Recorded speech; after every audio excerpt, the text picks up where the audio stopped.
Here we go. 3, 2, 1. Boom, and welcome to the Big Honker Podcast, brought to you by Double T British Kennels. I'm Jeff Stanfield with the world-famous Andy Shaver. Yes, sir. With us today from Newport, Rhode Island, Miss Harle Tinney. Harle, how are you doing, ma'am? I'm doing very well, thank you. Has spring sprung up there yet, or are you still in the grips of winter? Well, all the daffodils are up, and as you know, Newport has a big program. They've planted over 1 million daffodils all over the city, and they're yellow everywhere. Firing away. Well, you, me and Michelle had the honor of meeting you, and you took us on a tour of your church there. What is the name of that church? Trinity Episcopal Church. And when was it built? 1726, but the congregation started in 1698. But so older than America. Yes. The church we went into was built in 1726, and we had the honor of you let us sit in the guest box where Queen Elizabeth sat. Yes, and George Washington as well. It's an amazing church. So it's a beautiful church. When did you start going to church there? Well, actually, when I was first married in 1960. So did you see the Kennedys got married in the church across the street from there, a couple of blocks from there, correct? At the Catholic Church? St. Mary's Roman Catholic Church on Spring Street. What year did they get married? 1952 or 3, I think. Did you used to see the Kennedys around town sometimes? Or the wife, Jacqueline? I lived in Providence only, and in the summer in Newport, but they say, and I never actually met Jackie, that she was very affable and went to all the same stores that I went to buy clothes. So she was just a part of town there when she was there. Would they shut the town down when the Kennedys rolled in, or was it pretty? Too bad? No, not in those days. Actually, when President Eisenhower came to Newport, and that was in 1957. Where I lived, they had the big party for 1,500 Newporters and the Eisenhower Press Corps. And of course, that was just before the Kennedys were elected. So Newport's an interesting town. And Trinity Church, really, I call it the heart of Newport, because we were the first place in America to allow freedom of religion. And in fact, when Roger Williams bought this island for the equivalent of £100, he specified in the charter to Charles I that this island would have freedom of religion, and it would not be a British colony or a Dutch colony or anything else with their religions. But that's why the Anglican Church, Trinity Church, was late in coming to Newport. In 1698, although there were many British people here, Newport was Quakers, Baptists, Congregationalists, Jewish people, because we have the first Jewish synagogue in America here in Newport, Touro Synagogue. But the Trinity Church were the Anglicans, and they were late, but they met in people's homes. But they didn't have a priest until 1698. And then they bought or built an old church, which was appropriately located at the end of Church Street.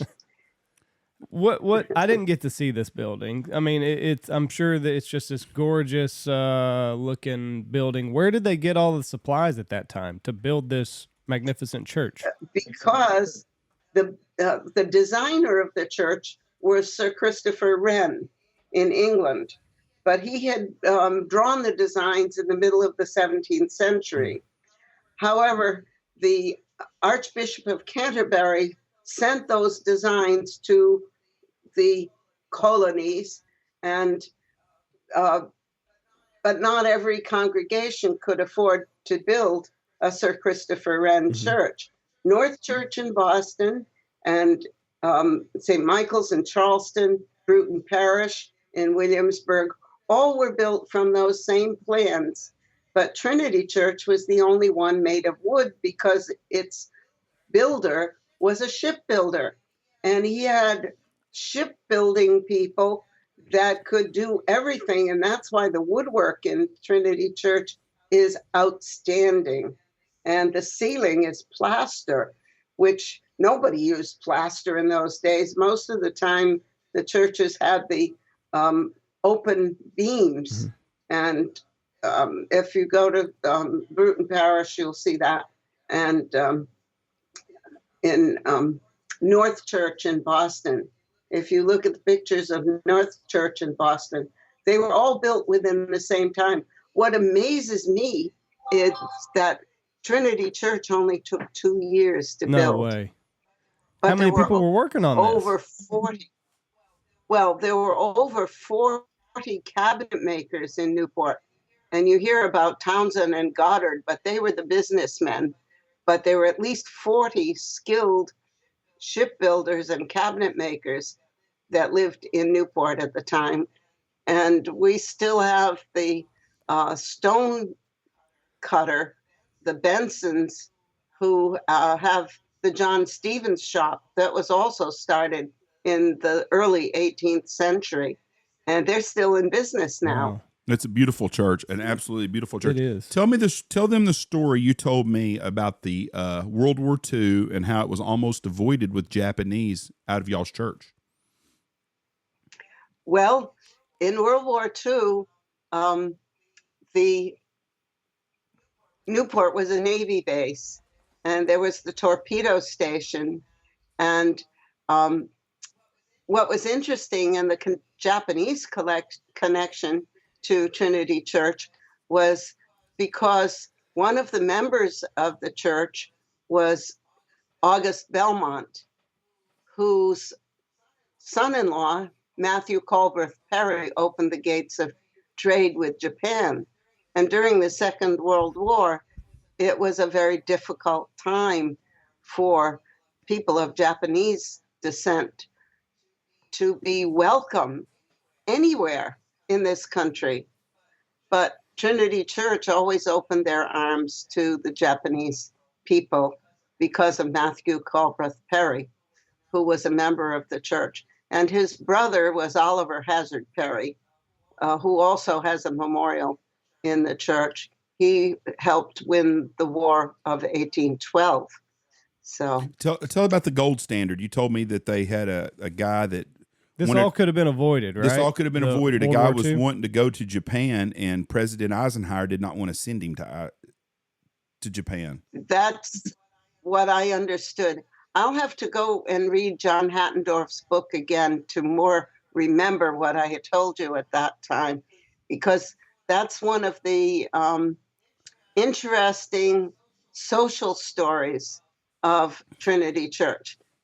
What was fascinating is that, of course, in the 18th century, Trinity Church was very prestigious. And the way it was built was balcony was for people who weren't members, but members bought boxes or pews. And on the whole ground floor, they were all owned pews. That didn't stop until the 1960s. Wow. When I first went there on an Easter Sunday, the ground floor was nearly empty because the pew owners at that time were the old Gilded Age families who didn't come to Newport until July. And Christmas and Easter doesn't fall in the summer. So There would be Ken Ballard, who was my friend and the man that married my husband, Donald Tinney, and myself, he went from house to house, from mansion to mansion, to get the pews back for the church so they could all be open. And the last one came back in 2008.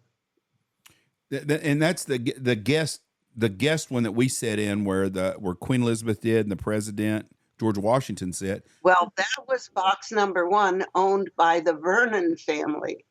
Now, most of us don't recognize Vernon as a hero of the American Revolution, but Vernon was a friend of Benjamin Franklin because his brother, the other Franklin, ran the press in Newport.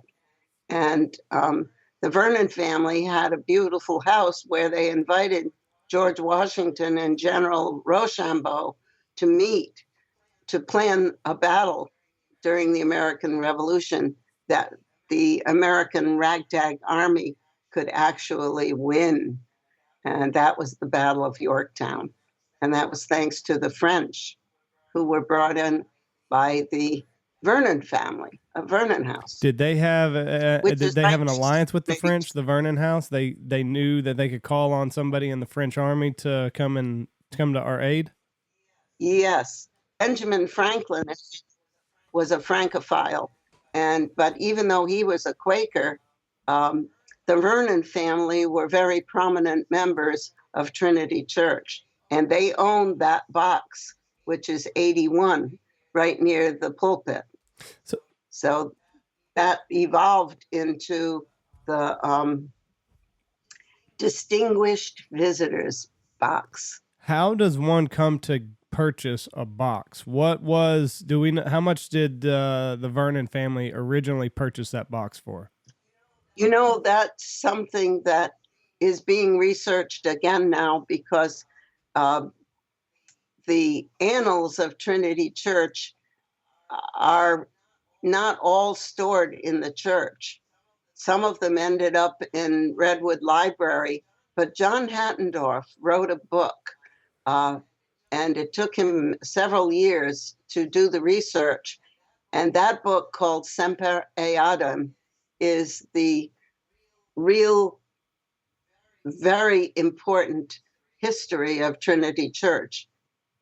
It is incredibly detailed, and all the letters that he could find between the Vernon family and the rectors of Trinity Church. The first rector was a teacher, and he wasn't an Episcopal priest to begin with. He was just the teacher, the local teacher. But the members who were Anglicans said, we'll send him to England and get him ordained, which he came back. His name was John Lockyer. But he died in 1704. And the next rector was James Honeyman. And that story is fascinating. It's all about romance. James Honeyman was in love with an heiress in Newport who owned a lot of land. But the Archbishop of Canterbury didn't want him to be the rector. So there was another man named Bridge that was supposed to be the rector. And finally, with the letters back and forth, the Archbishop assigned Bridge to a church in New York. And James Honeyman was rector for 46 years. Wow. And he had 2 wives. The graveyard tour, which is going to be one of our features now, and we have done a great deal of research, is as a result of Admiral de Ternay, who brought the French fleet to Newport. And his original tombstone, which was paid for by King Louis XVI of France, is in the tower room at Trinity Church now. And It was marble, and it wouldn't stand the cold weather. It would crack. I mean, It would fall apart. Would what? the tombstone fall apart in the cold weather? It did crack. It was made of Egyptian marble, a beautiful black marble, and engraved with Latin inscription with gold leaf letters. And it stayed out there until the middle of the 19th century. And people noticed that it was not going to survive in the cold and hot. Now, you folks live in Texas, so you don't know anything about cold and hot, do you? Nothing at all, especially the hot part.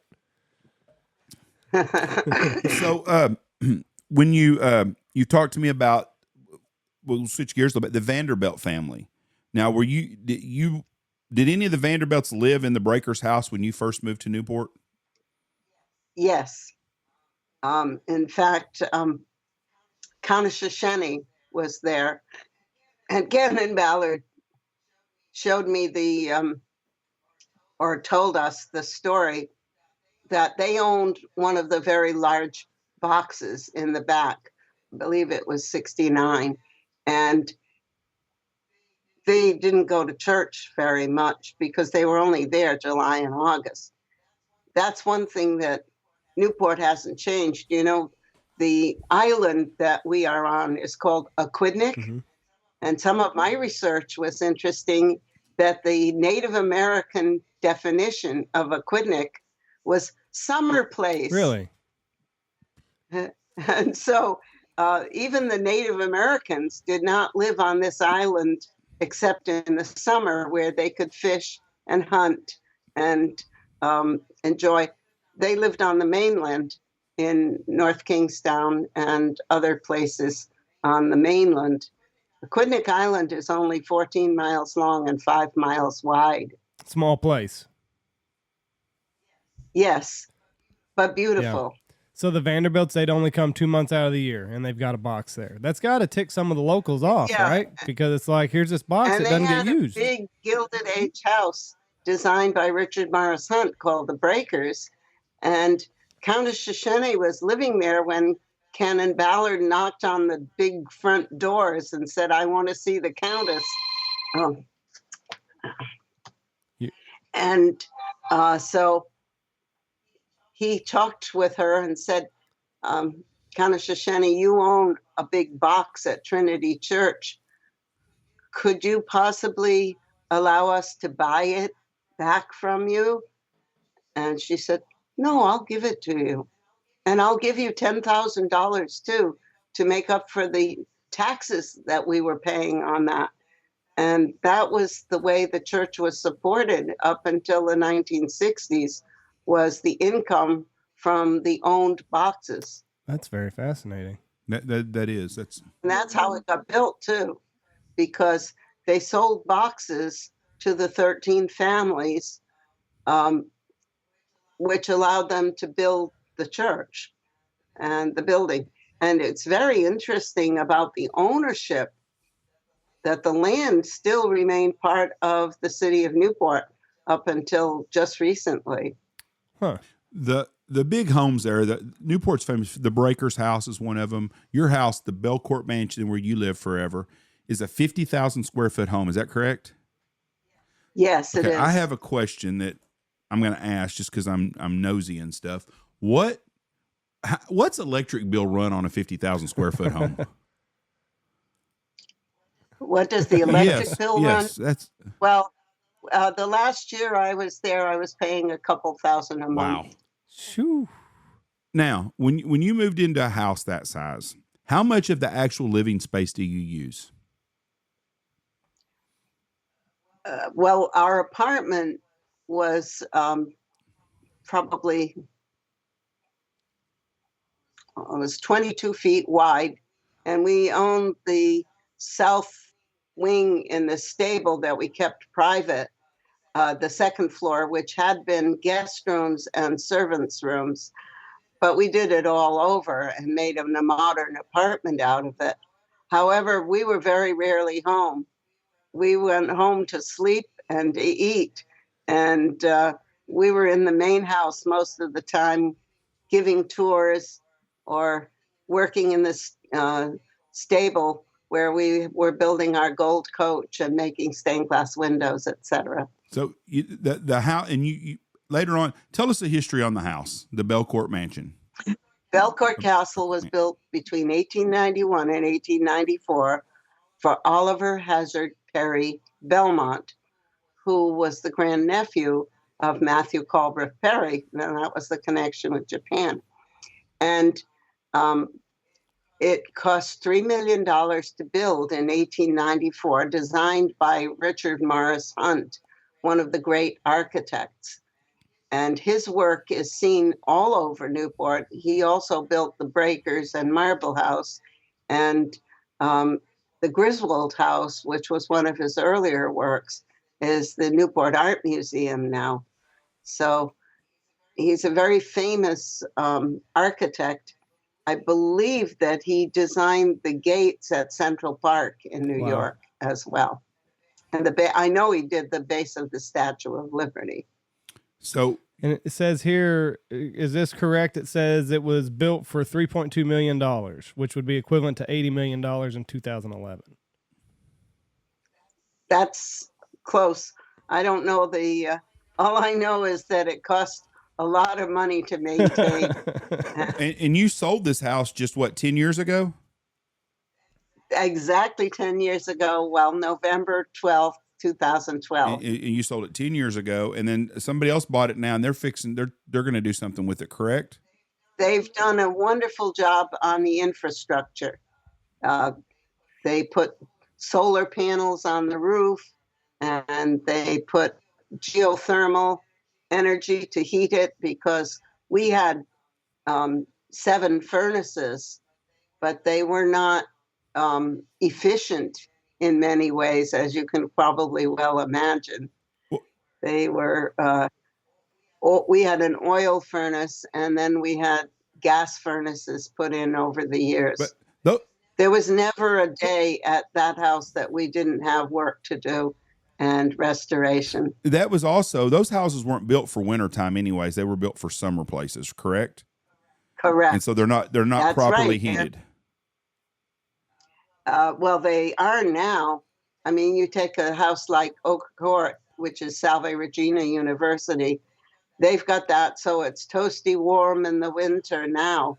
But it took, some between 1947 and the 1990s to achieve that. And technology is improving tremendously. And as a widow, I was not able to avail myself of the modern technology the way the buyer could. And thank goodness for that she preserved the infrastructure. Now, this says that in 1983, robbers broke into the Belcourt to steal antiques? Yes. Our first robbery was in 1972. Excuse me. And they didn't get away with a single thing, not even the solid gold salt cellar with its little spoon that came from the Tsar's palace in Russia. But the 1983 robbery stole silver. And one of the shames of that period where silver got so expensive that kids could break in and steal it was 14 pounds of sterling, a reliquary that commemorated Pope St. Sylvester I. And you probably know that he presided over the Nicene Council, at which time the Nicene Creed was written, and when the schism took place in the 4th century, where we have the Eastern Church and the Western Catholic Church. Well, that was stolen by some kids, you said, and it was 14 pounds of sterling silver? Yes. What did they do with it? They didn't steal it knowing it was probably a priceless antique, wasn't it? What was it worth? I have no idea, because in the first place, a reliquary can never be sold. And it did have its original piece of bone of St. Sylvester I. It was 15th century, beautifully made by a top silversmith. And they took that and they took the crown off the icons that we had in that cabinet. And they stole a lot of silver plate, which was found by one of our local detectives in a group of plastic bags in Johnston. We got much of the silver back, but there were 3 pieces that we didn't get back. And of course, the reliquary was one because that was perfect sterling. I don't know what happened to it. All I can do is pray that whoever was charged with paying the kids whatever they were going to pay for it recognized its artistic value and sold it to someone, to a collector or someone. And then because it was, I'm going to use the word hot, that collector probably has not ever shown it. It's in a private collection. I'm hoping. Right. And not at the bottom of the bay or ocean. At a pawn whatever. shop melted down. Right. Well, they would have melted it down because at that time, when they were sealing silver and jewels and everything, they were melting it all down and selling the bullion. That would break your heart. That would break your heart yes, if it got melted down. I'm praying, and that's all I can do is pray that whoever took it to melt it down made a choice not to do that and to sell it to someone for scrap value and preserve the artwork. And the original bone that was with it, the relic, the holy relic. I mean, the 4th century AD, when you study religion, was a very important time when that was when Constantinople had the Eastern Church farmed and Rome became the head of the Christian church in the West. Right. I mean, the Nicene Creed is basically modern Christianity. I mean, isn't that right? Yes, it is. It is. And there were 3 or 4 councils of cardinals and the Christians, which was a very loose group of what we might even call today a cult of small groups of people that had no formal organization. And the council at Nicaea formalized what we know today as the Christian church. And as you know, the Anglican church was thanks to Henry VIII, who wanted a divorce from the Spanish Infanta, who was not allowed to have one because of the Pope. So he formed his own church, the Church of England, which is, I mean, our service is as close to the Roman service as one can imagine. And Trinity Church now has many people formerly from the Roman Church who don't like some of the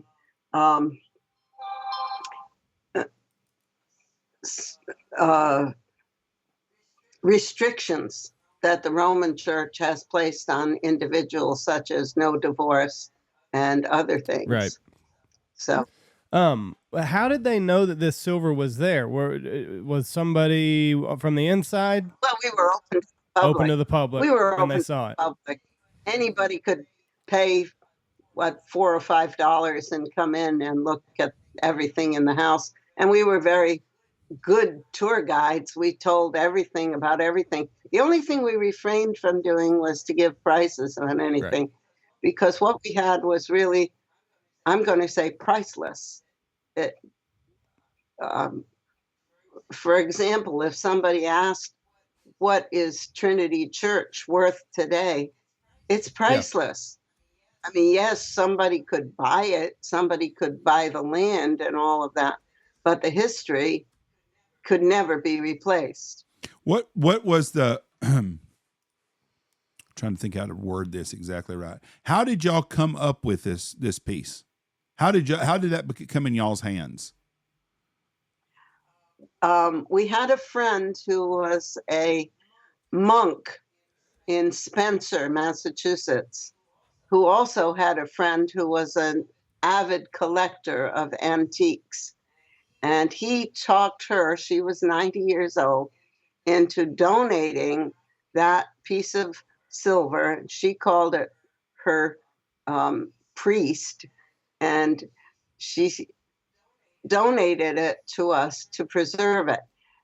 You know how silver gets black with time?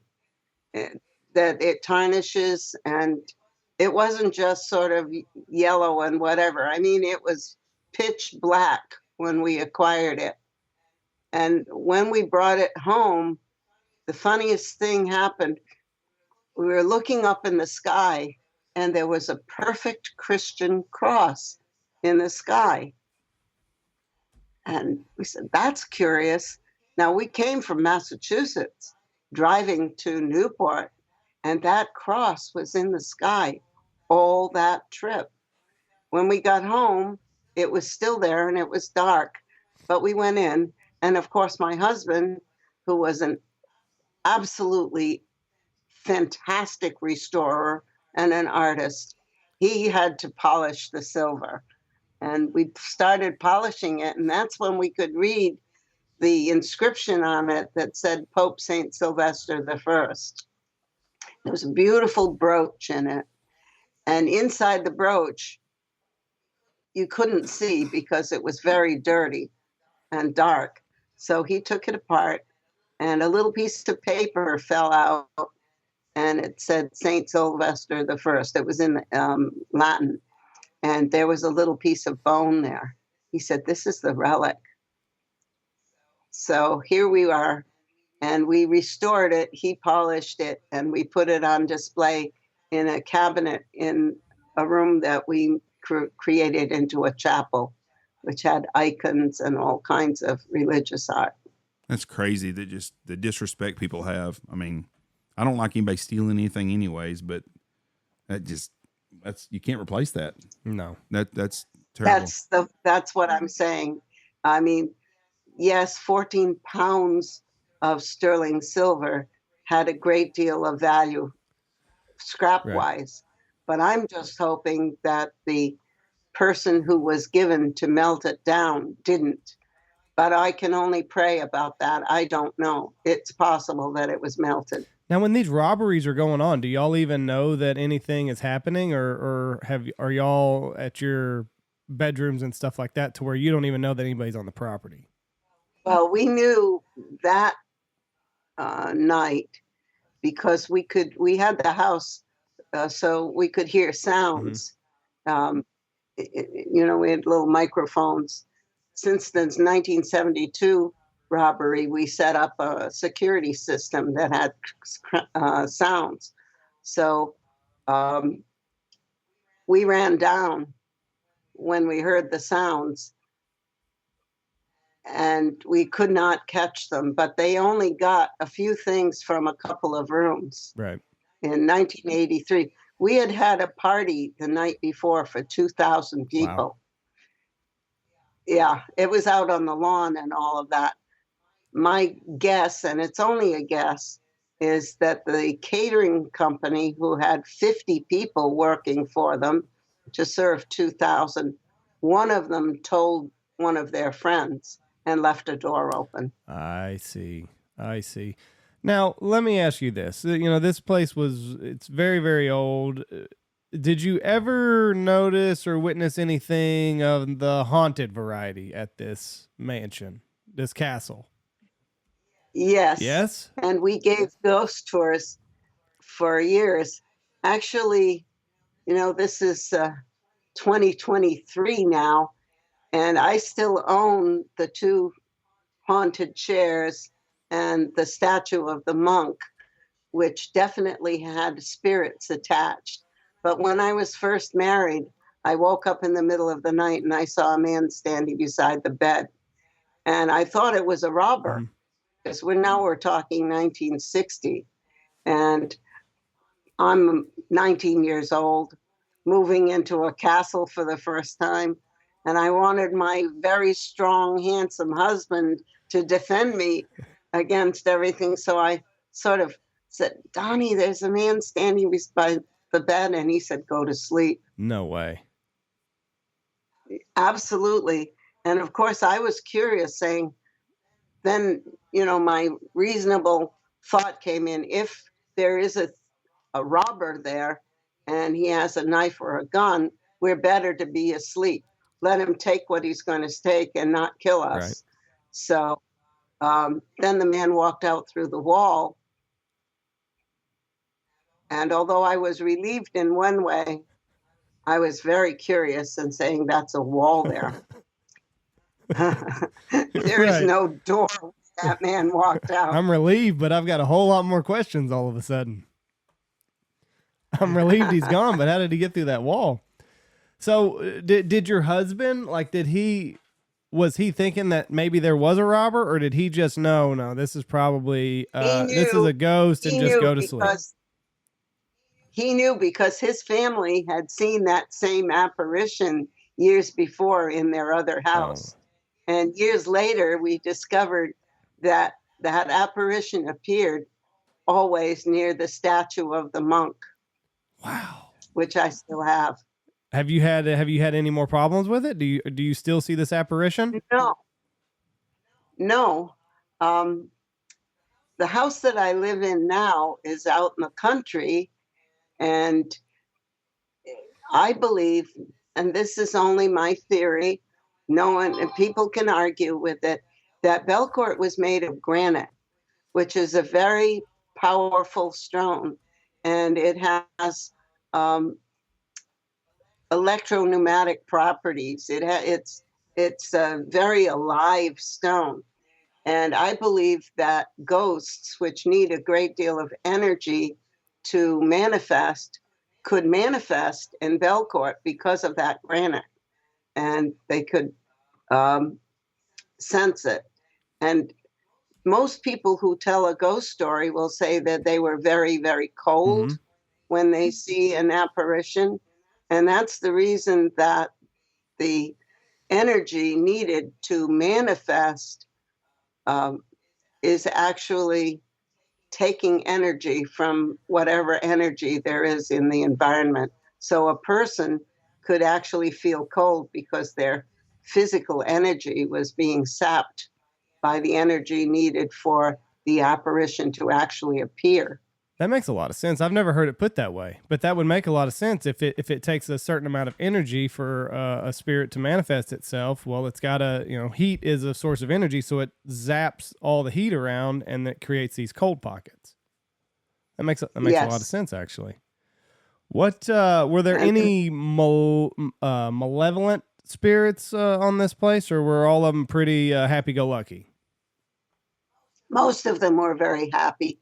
The suit of armor that we had was mysterious in a way. And as you know, armor is a work of art. But we had one suit that was not a parade suit. It was a battle armor. And when Donnie acquired it, he repaired the big hole in the helmet where a weapon had probably gone through it.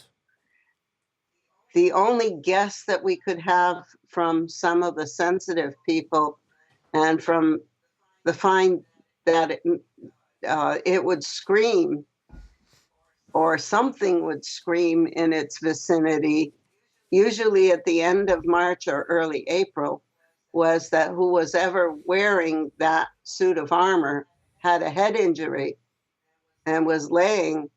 And it wasn't like it is today where there are medics that come and pick you up. Right. And he couldn't move. Obviously, the head injury would have possibly paralyzed him or whatever, but he could scream. And I heard him scream one night, and it was the most chilling experience.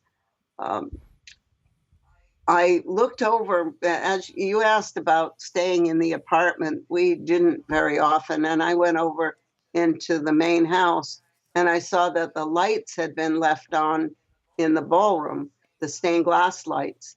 And there were 6 big floodlights. Well, being the practical soul that I am, I said, I'm going to turn those lights out. So I went over and crossed the room and turned out the lights. And as soon as I turned out the lights, there was a scream. And I said, I didn't stay very long. I ran back, and the second scream was worse than the first one. And I ran back into the apartment. And I turned around when I got into the apartment as I was just about to close the door. And those lights that I had turned off were back on again. Oh, no. Wow. I said, wait a minute. I turned them out. They were out. It was dark. So I said, well, nothing's going to get the better of me. I'm going to go and turn those lights out again.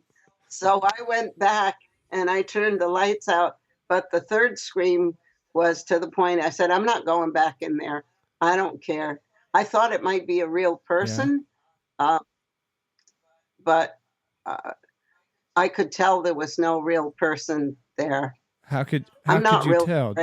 How could you tell? Just what did it have, this hollow sound to it, or how could you tell that it wasn't from a human being? Well, yes, it was a feral sound, and it was like a man was being killed.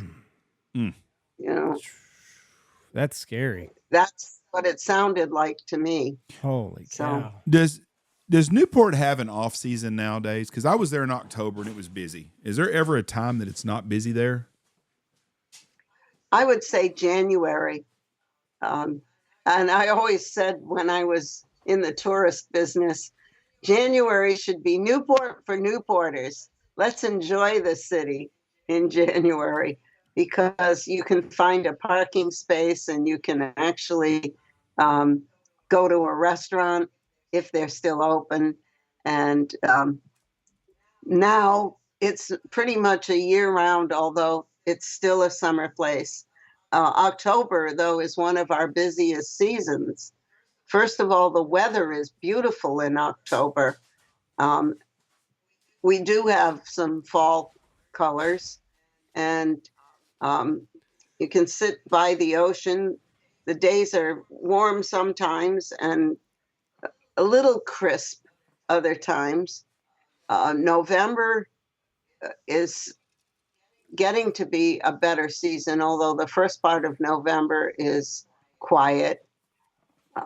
But January is the only time that I would say is off season, because February we have Winter Festival, and the tourist groups get together and sell special, very inexpensive hotels, etc., to stay in Newport.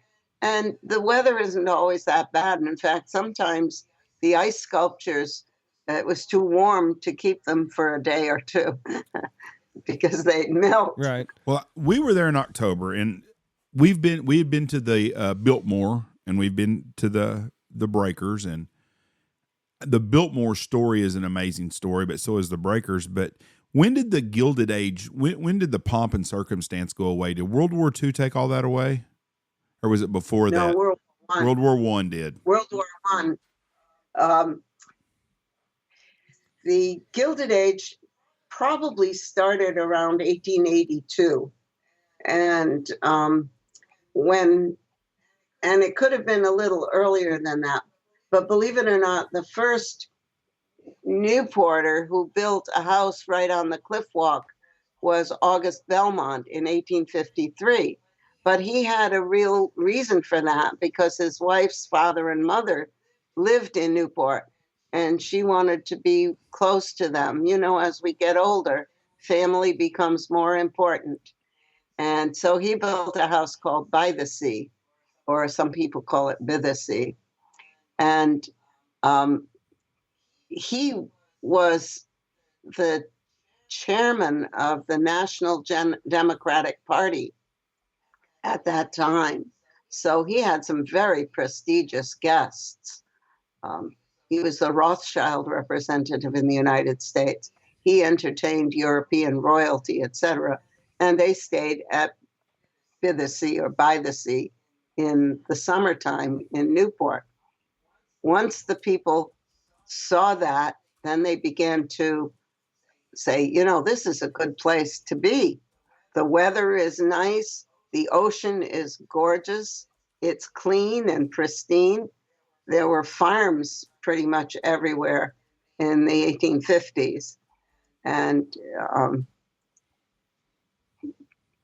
the native population, we did have the Navy base at that time, and we had Fort Adams, which was being built for protection of the base, etc. But we had very important naval heroes like the Perrys, Oliver Hazard Perry and Commodore Matthew Culbreth Perry, who still were alive, living in Newport. Well, Oliver Perry, Hazard Perry, died at the age of 34, but his family lived, and they belonged to Trinity Church, so they were part of the year-round community, the colonial community in Newport at that time. And then the Vanderbilts caught on, couldn't not to be outdone by the Belmonts, et cetera, and the rest is history. Everybody who was anybody wanted to build a house in Newport, and everybody had to outdo everybody else. And Richard Morris Hunt made out like a bandit. He was the architect for the Breakers, Belcourt, Oka Court, and was making a lot of money. Then came Stanford White, and that was the next one, John Russell Pope. Those houses, many of them still exist, but they were functionally obsolete by 1970. Right. And Newport changed when they built the bridge. The access to the island was by boat for the most part, except over the Mount Hope Bridge. And the Mount Hope Bridge was built in 1929 by a Vanderbilt. And he still owned it in the 1960s. When we used to commute to Providence every day, we'd pay $1.60 toll each way. And that money went to the Vanderbilt family. For the bridge. Then the state bought it, and they lowered the toll down to 10 cents for a while. And after the big Newport Bridge they eliminated the toll on the Mount Hope Bridge and charged $4 plus to go over the Newport Bridge, which would be the Rhode Island Turnpike and Bridge Authority, and they could maintain all the bridges on the tolls. We were talking about that the other day. The ferry from Jamestown to Newport was an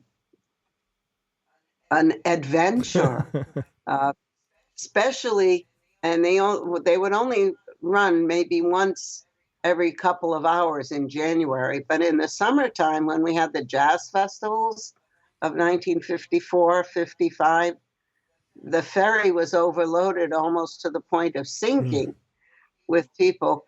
And they couldn't park in Newport, so they'd leave their cars scattered all over the Jamestown farms and walk to the ferry and take the ferry and then walk up to the jazz festival. Oh, I remember that too. Those 1960s jazz festivals. I was working at Belcourt, and I lived in Middletown, and my grandfather let me use his car to go to work. And during the jazz festival, I was coming up the boulevard, and about 5 young, strong men were lifting up my car and asking me to get out. What? And Why? They were actually, they surrounded the car and they were bouncing the car, and I was scared to death. Yeah, I can imagine.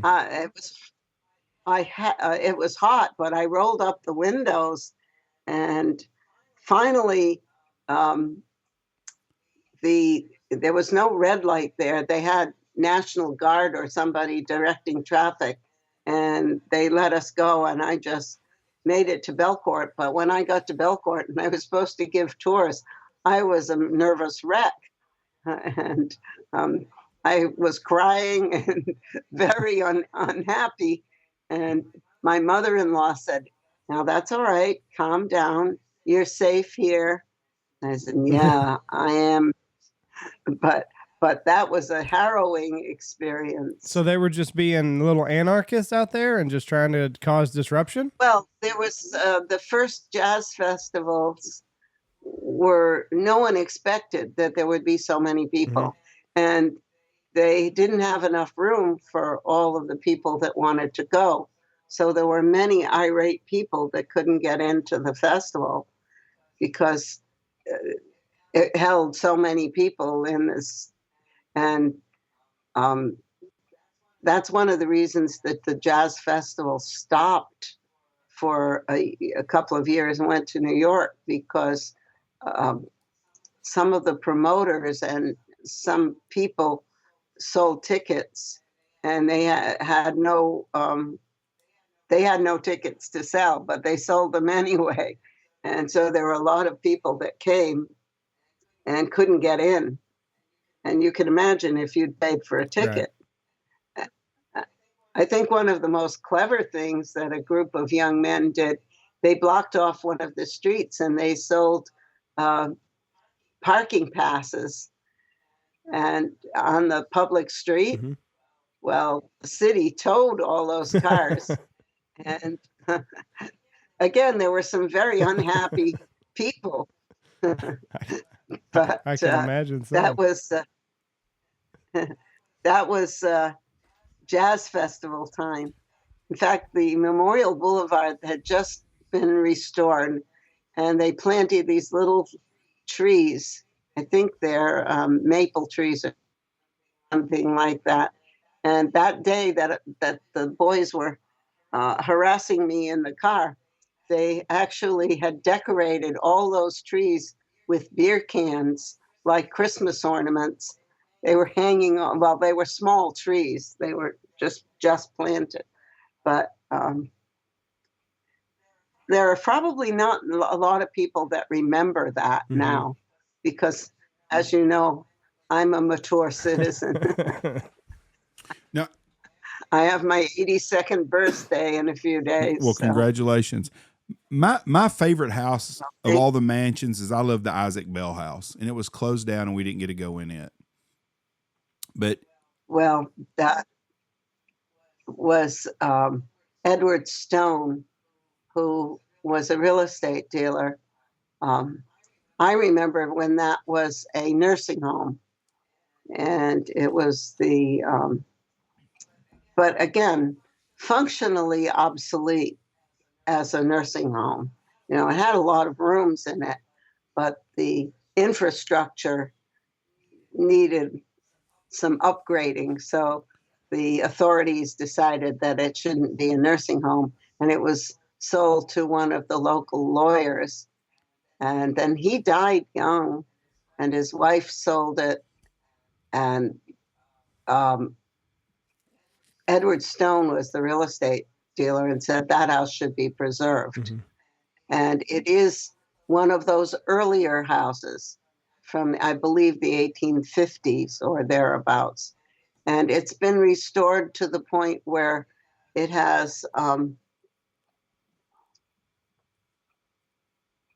it's in progress, I should say, but it's left in progress so that people can see how to restore an 1850s house. But the Preservation Society owns a lot of houses now and shows a lot of them. And of course, the Breakers is the outstanding house. But thank goodness for them preserving the houses at great expense. Those houses eat. How do they even, like, putting electricity in these houses? Like, that's got to be a major, major undertaking to run wires and outlets. And Belcourt, the Breakers, Ochre Court were houses designed by Richard Morris Hunt in the 1890s used Thomas Edison as their electrician. And they had a generator for each house, coal-fired. Uh-huh. So they had servants shoveling coal all the time to generate enough electricity for lights in each room, and and they had gas lights as well. Belcourt was entirely piped for gas, and most of our fixtures were both gas and electricity. And Trinity Church also had the same thing, gas and electricity. I believe that around 1917 or 1918, after alternating current came in, we had then to change everything. And then Newport Electric was founded, and we could buy city electricity. But before that, every house had to have its own generating plant. Wow. But they were only there in the summer. Yeah, right. But I mean, I can just imagine like any upgrade that you tried to make to the Belcourt was just horribly. Well, I mean, it took just years. for everything is against you, because I mean, this house is completed, and now all of a sudden you got to do something, behind the wall, or this is breaking, or this is falling apart, and I mean, it just, the list had to be never ending. Well, that's the whole thing, and the biggest issue was the infrastructure, the electrical, the plumbing, and in 1988, 1989, the schools were expanding and needing their houses to have more winter use and more electricity and more plumbing. And at that time, most of the houses on the Cliffwalk side, their plumbing went into the ocean. And wow, that had to stop. Right? Yeah. So the environmentalists and the city, etc., said we have to repave Bellevue Avenue. You see, that was a private street south of Narragansett in around, 1920. It was like a closed community. So if you owned a house, you had a calling card. And if you invited somebody to your house, they had to check with a gatekeeper who would let you in to go to the Breakers, Belcourt, et cetera, et cetera. But that ended in 1929 when the state took over Bellevue Avenue, and they repaved it and they made a concrete road. Before that, it was a dirt road, and it was horses and carriages. Automobiles change things. Yeah. Yeah, you always, you see these things and you're thinking, my goodness, I'd love to own a mansion or a castle. And it's like, well, let's wait a second here, because it's just basically a big renovation project that you're going to have to live around. Well, let me tell you, today, Newport has been the magnet for billionaires. There are no more millionaires in Newport. They can't live there. But the billionaires have bought houses for many millions of dollars. And the technology of today makes it very simple to retrofit the houses compared with what the technology of the 1950s. Sure. And the materials that you can get today are superior to what you could buy in the 1960s. The wood that you could buy in the 1960s, a lot of it came from the Weyerhaeuser Lumber Company on the West Coast, and it had to go down around South America and come up in the ocean. So it was all right on the ocean, and it got wet. And I can remember going to the lumber yard and seeing them take those little straps off of the 2x4s and the 2x6s, and they would fly all over the yard.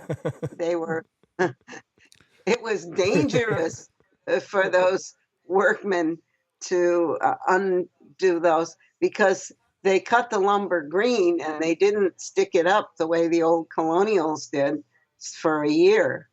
And we found that out when we built the coach in 1966, that we couldn't find dry lumber. So the colonials, what would they do with their lumber for a year? They'd stick it up?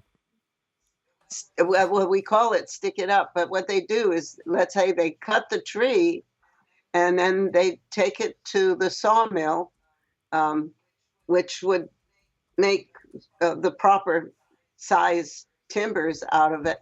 And then they would stack it outside and let it sit for a year to age. So it would dry naturally.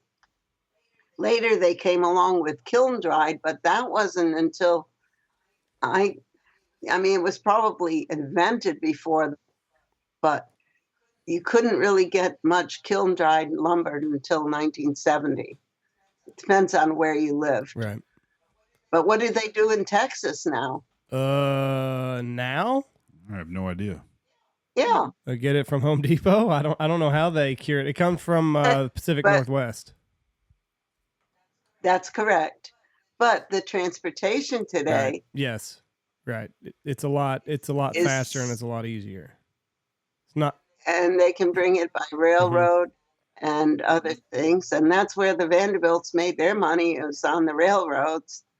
Belmont's made their money in banking. August Belmont Jr. financed the Cape Cod Canal and the New York subway system. How did he have enough money to finance that? Well, because August Belmont Sr., who was 21 years old, came to America in 1837, and he had connections with the Rothschilds. He was supposed to invest in the triangular trade, but when he got to New York, the ship needed repairs, so he was stuck there for 3 or 4 months. And he, of course, being a young banker, went over to Wall Street. Well, there was a crash that day, and he bought everything. Wow. And he waited 3 years, and it all came back in spades, and made $10 million before he was 24 years Holy old, cow. which in 1840 was a lot of money.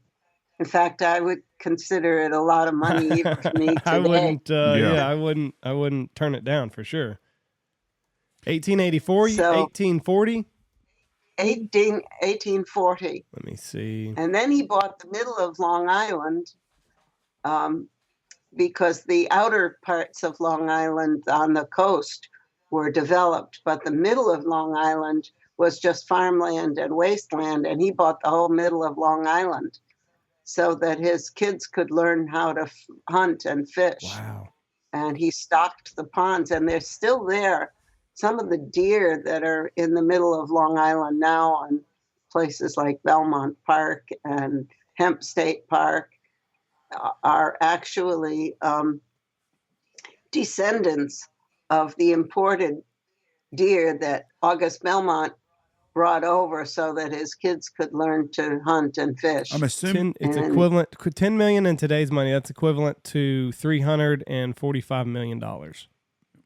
he would have. He also had the Belmont Raceways, the horse tracks named after one of his sons built that, didn't he? Well, that's correct, because Hemp State Park and Belmont Racetrack are in that land that August Belmont bought in the middle of Long Island. And Jerome Park and August Belmont, I mean, the big thing of the Gilded Age was who owned the best horses, and, you know, who owned the fastest horses or the best horses or whatever. And we sometimes forget the women. Mm-hmm. Yeah.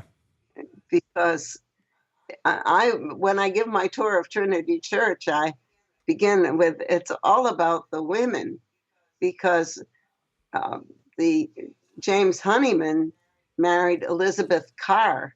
The Carr family owned land everywhere.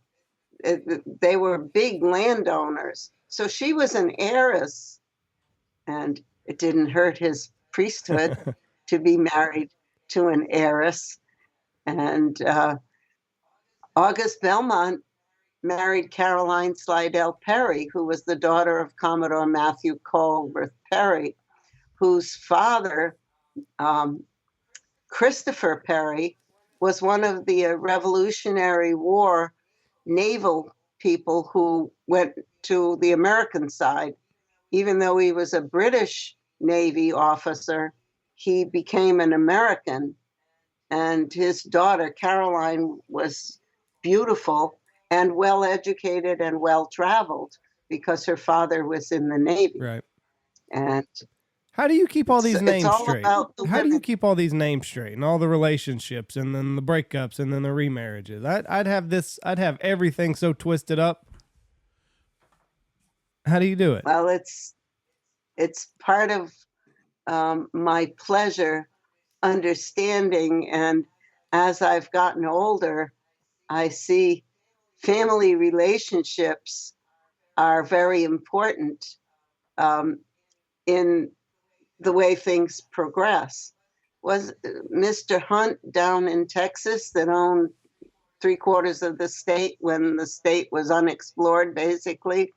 And these are people who were visionaries. Yeah.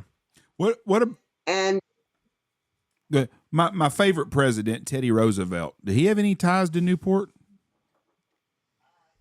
his cousin Franklin Roosevelt did.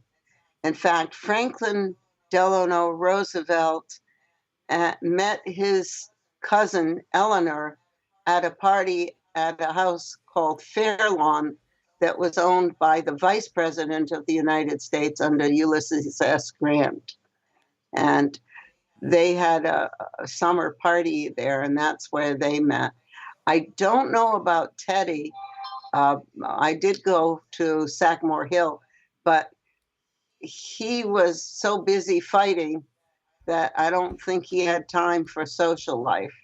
And if you look at his house there with all of the African trophies that he acquired as a young man, that was the years of killing all of the lions, the tigers, the gazelles, the monkeys. I mean, it was the time when hunting was a sport. And look how we've lived now. And it's only been about 100 years, but now we're beginning to preserve the buffalo and the animals that Teddy Roosevelt found so plentiful.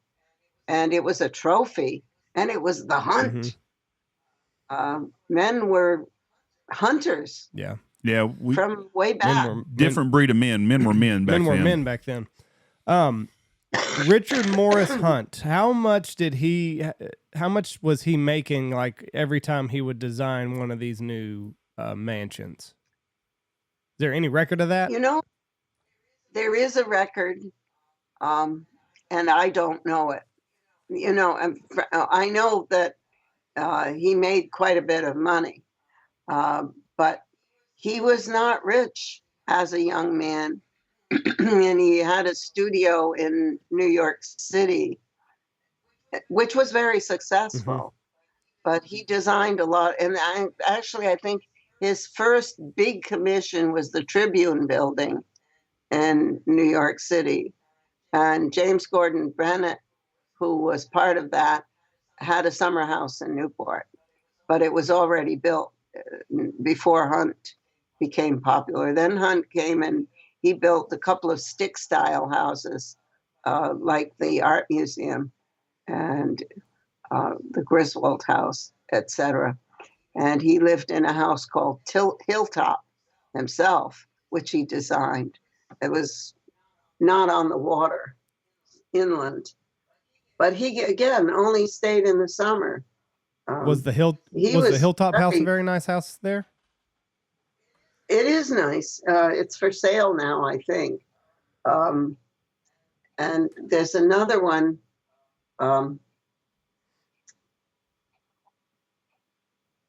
You see, he married well, too.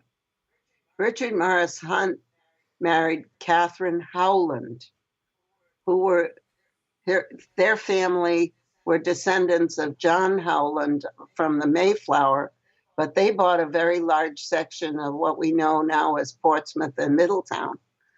And we have the Howland Park, which is not very far from where I live now.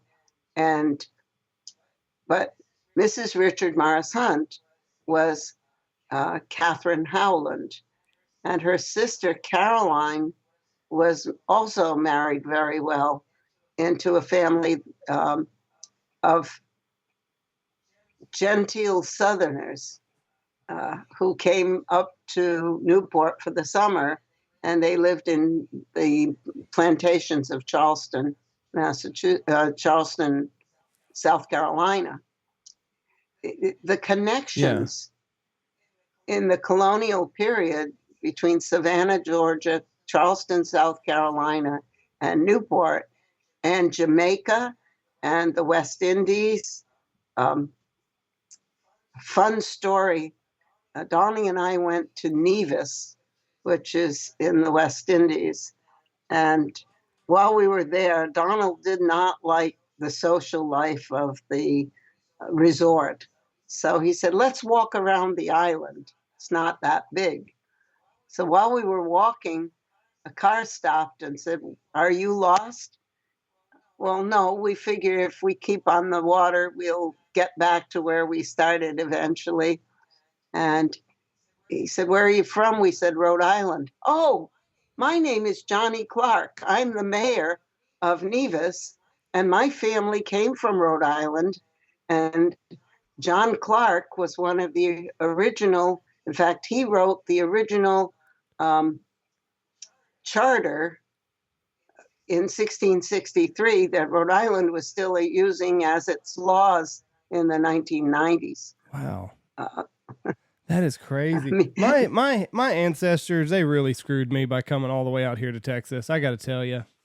Yeah, this is no doubt. I mean, I love the East Coast. The history, the houses, and we've got dirt, and we can see for 10 days out here is basically like my ancestors screwed me. I could have, they should have married into one of these prestigious families, and I wouldn't have to be here today. But you know what? You're doing what you're supposed to do. Yes. You're in your rightful place. And one thing that my mother-in-law taught me is that you're always in your rightful place. Yeah, I know, but you see the Vanderbilts and all these. So you think you're just gonna? I should have been a Vanderbilt, Jeff. I don't think the Vanderbilts had such a great life towards the end. They don't look very happy now. No. Well, I know Paul and Gladys Zipari, that are the grandchildren of Countess Shoshone, and they are not rich the way, because when the income tax came in all of a sudden, death tax, and World War I took all of the servants, because everybody went to war in World War I. One of my acquaintances, who I knew him when he was 90 years old, he married a very wealthy Southern woman whose father was a general in the Northern Army but lived in the South. And they owned one of the very first houses called Roselawn on Bellevue Avenue. It was right across from where now Rough Point is. And I went to tea there when I was 19 years old. And it was an experience, shall I say, because my husband and we weren't married then. I was just his girlfriend. Said, you need to go and meet George Hull.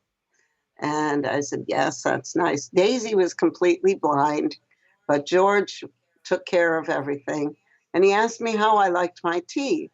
And I said, I take it black. He said, you'll have it with milk and sugar. And So I learned something, but I listened to him. He was an artist. She was a Southern lady of great heritage. And going into their house for tea was like stepping back into the Gilded Age. Wow. And it was actually experiencing it. George's sister was Mrs. Lidoho, or sister-in-law was Mrs. Lidoho. That was the wealthiest woman at the time back in the 1960s. So, But she lived on the West Coast. were you around? What's the guy's name at CNN? Anderson Cooper. Anderson Cooper. Was he around Newport much growing up? No. Anderson Cooper was from Reggie Vanderbilt's family. And we're restoring now, or I'm on the committee that is looking to restore the Alfred Gwynn Vanderbilt Memorial Fountain, which is in Newport. It was a horse fountain, and it was put in the 1800s when there were still horses, and they would have a place to drink. And the little indentations down below were for the dogs. And they had a water feature and everything, and it was right on Broadway in Newport. Well, when President Eisenhower came, they had to beef up Newport because it was pretty run down and ramshackled in the 1950s, and most of the estates were boarded up. Wow. It's hard to imagine today when you see most everything, but the sidewalks on Bellevue Avenue, some of them had those wild roses on them, and they were right up to your waist or whatever. And so you had to walk out in the street.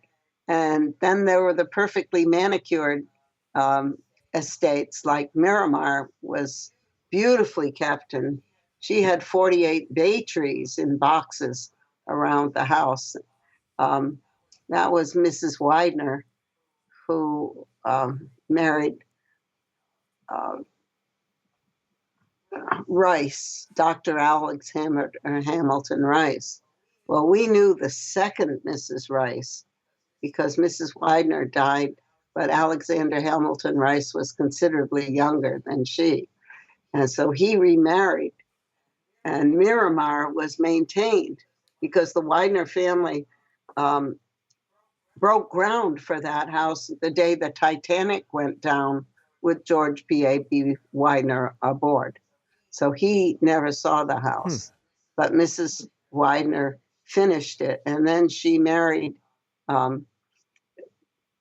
Rice, Dr. Alexander Hamilton Rice.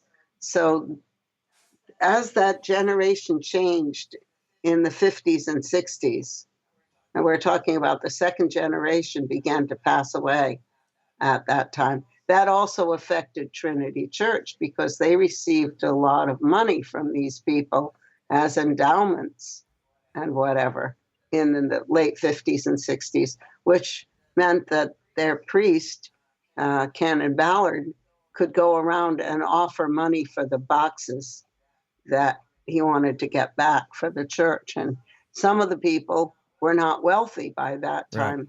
They lost their money at the time of the First World War, but they also lost their, a lot of them lost their sons in the war.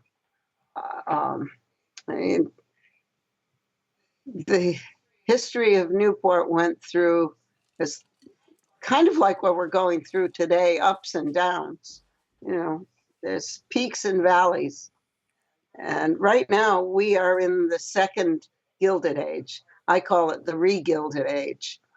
And where the mansions are not only beautifully kept, but they're building a lot of new ones, buying the land, water, and ordinary people can't afford to live here. No. Anymore. No, I noticed that when I was there as the poor tourist there. The poor Texan? Yes, I felt like the poor Texan there too. It's a blue blood place. It's a beautiful place, But if I had $100 million to spend on an estate, I would not live somewhere like that. I would rather go up in Maine or somewhere in a smaller town and build me a place where you could just be a regular person. Because it is a lot of traffic there. We saw a Rolls Royce hit a 7-Eleven. I mean, just sit. That's right. And I probably know. Well, there's the Audrain Automobile Museum now. The Shork family bought so much property, and they're still buying property in and around Newport. It is quite amazing, the changes, even in the last, I'm going to say 10 years. That when Beach was sold, Hammersmith Farm was sold. It's been sold again. But I remember the day when Castle Hill was falling down and J.T. O'Connell bought it. He was the owner of the hardware store, which was actually subsidized by the Second World War because everybody had to buy their stuff from him because we were an island. Right. He could get the lumber and everything else by the railroads, but the local Newporters, in fact, the woman who worked in his office was a very proud woman, native Newporter from way back. And she said, do you know, I've never been off the island, ever. And I've never been on a boat. We were like, oh, wow. That's a revelation. She was wonderful, and she'd been the bookkeeper there all through the Second World War, and she was still a when in the 1960s. Never been off the island. Wow. So never had been off the island. Wow. There are still people that I know through other people that have never been off the island. It's a beautiful. We used to commute to Providence every day. Yeah. It's a beautiful place to see and to be at. Are you still doing tours at the church? Yes. Tell everybody how, if they want to come see you in person and do a tour of the church, where the church, what they need to do. Me and Michelle did it. I highly recommend it.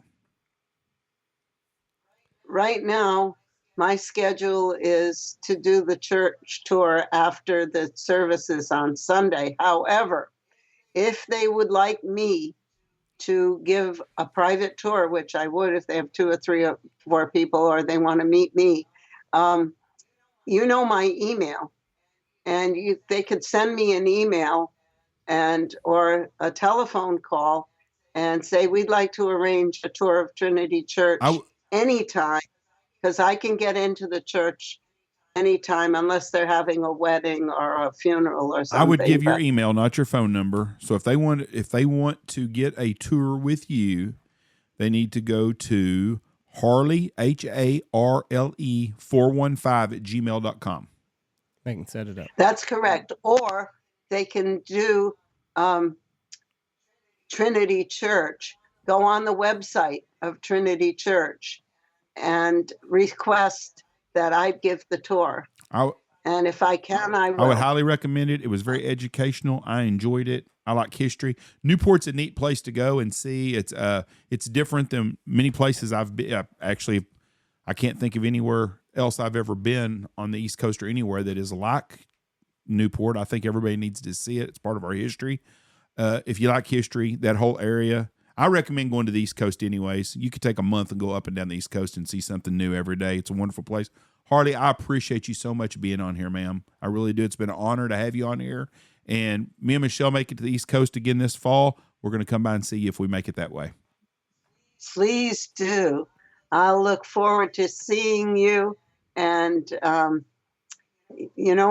were you there the day the Gold Coach was at Trinity Church? No, I was the day that I had pumpkin chili, something I've never had before. Mm-hmm. And they were selling pumpkin chili. They were doing a fundraiser, and you know your mom. Oh, yeah. We bought a bunch of stuff, but I had a bowl of pumpkin chili, and I've never had it before. It's actually pretty good. There you go. It was very good. It was. I make it once in a while, and that's during the pumpkin patch which is usually from the middle of October to Halloween. And you could come in the spring, June, for the Strawberry Festival, where we have all the fresh picked strawberries and we make the most delicious strawberry shortcake you can imagine. And that's a fundraiser for the church. It's a great time. And also, if you go to Newport, go to my wife's favorite store, Kill James Patrick. KJP. Okay. Yep, we go there too. Thank you, Harle, for being on here. We appreciate you, ma'am. Thank you very much. Sorry I took up so much. No, that's what we wanted to do. You have a history lesson. Have a wonderful day, and God bless you, ma'am. Bye-bye. You too. Thank you. Bye-bye. Bye. Harle Tinney. So you wish you would have married into a family like that? No. You don't? Don't wish I'd have married into it. I wish you would have done a little bit better. Those houses, like the Breaker's house, it's 50,000. Her house she lived in was 50,000 square feet. 60 rooms. It's amazing. But there's just one after another, and when you find out, when you read more history on it, they did go through a time in the 50s and 60s as those houses were selling pretty cheap. I think bought it for $25,000. $25,000. Not her. Her family did. Her in-laws. Her in-laws. $25,000 because it was going to be so much to upgrade them. Yeah, and like we always get upset here. Like there's in O'Brien, it's a small town outside of Knox City, outside of where we're from. There's this gorgeous house. Well, you're that really was pushing. Gorgeous. It was at one time. It was at beautiful. One time. Sears and Roebuck house, and probably. It's all fallen in, and everybody sees it, and they're kind of.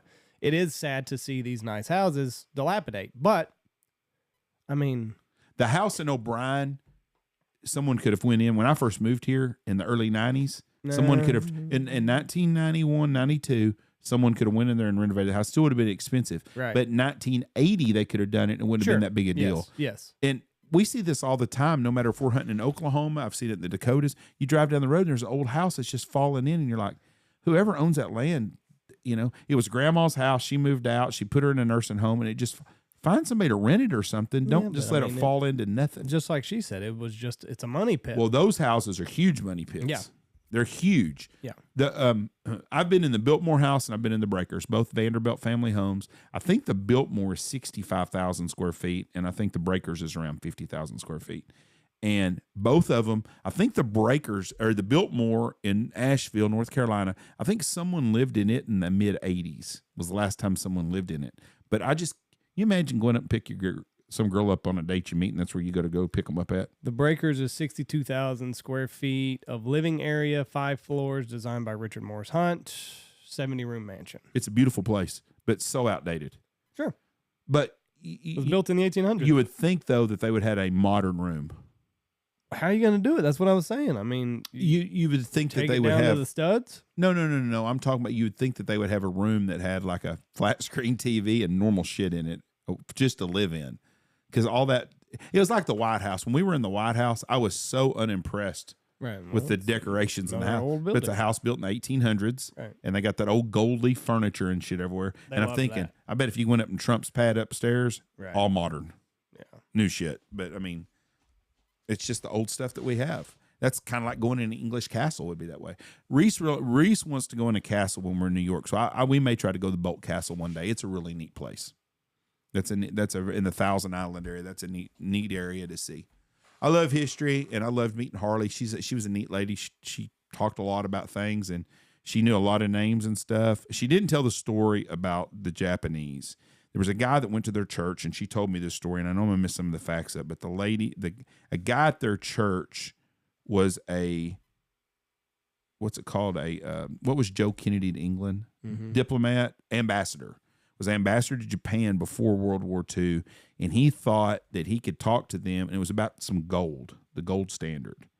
And Eisenhower would not let him go unless he paid his own way, and he was a man of some means, so he paid his own way and went to Japan and tried to get the Japanese to simmer down a little bit. And obviously it didn't work, but he thought that if the government would have behind him, he could have prevented the Japanese end of World War II. Right. So, anyways, that area has a lot of history. It's weird how all them people are connected. Yeah. The deep state was deep a long time ago, wasn't it? Rothschilds. Yep. How'd they get all their money? I don't know. Should have asked her. Germany? Should have asked her. I don't know anything about the Rothschilds. Well, they were way before her time, too. They've been around for a long time. They've done well. They've banked America and the wars and everything else for years. All right. Well, we are going to Jewish noble banking family. Yep. 1744. God bless them. Yep. All right. Thank y'all for listening to us. We got another podcast today. We've got Nick Yaris. He was on death row for 20 years and should be a good story. So have a good week, everybody. Check out all of our great sponsors. Go check out Lucky Duck. Check out Shin Gear, Gundog Outdoors, Pacific Calls, Dive Bomb Industries, Boss Shot Shells, Mossberg, Looking Glass Podcast, Alpha Outdoor Specialties, Bangtail Whiskey, Stanfield Outfitters, Dirty Duck Coffee, Ducks Unlimited, and Double T British Chemicals.